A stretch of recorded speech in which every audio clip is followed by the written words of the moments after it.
Once upon a time, in a quaint village, there resided a young man named Henry. Henry was known for his tendency to procrastinate and his lack of ambition, despite well-meaning advice from loved ones to cherish time.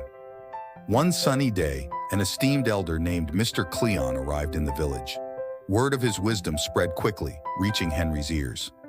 Intrigued, Henry sought out Mr. Cleon under a large banyan tree. With a respectful bow, Henry asked, "Sir, I've heard of your great wisdom. Could you guide me on how to make the most of my life?" Mr. Cleon, understanding Henry's struggles, handed him an hourglass. This hourglass symbolizes time. Each grain of sand represents a precious moment of your life.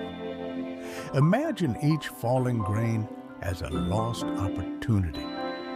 Every moment wasted or procrastinated slips away forever. Henry, realizing the weight of his actions, listened attentively as Mr. Cleon emphasized, Time is a precious gift that waits for no one. Each second lost is irretrievable. Value it, or you'll one day regret its squandering. Filled with urgency, Henry asked. "But how can I change? How can I learn to value time?" Mr. Cleon smiled warmly, advising, Begin with small steps. Set goals, prioritize tasks, and manage your time effectively. Success comes to those who understand time's value. Taking Mr. Cleon's counsel to heart, Henry transformed his habits. He structured his days, focused on tasks, and eliminated distractions.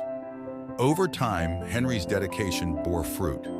He achieved long-delayed goals, discovered hidden talents, and deepened relationships with loved ones. As years passed, Henry's village witnessed his remarkable journey.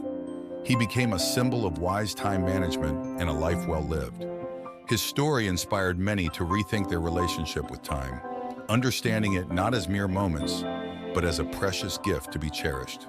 Hey everyone! If you're enjoying this content, please consider clicking the like button and subscribing to my channel for more updates and videos like this. Your support means a lot. Thanks.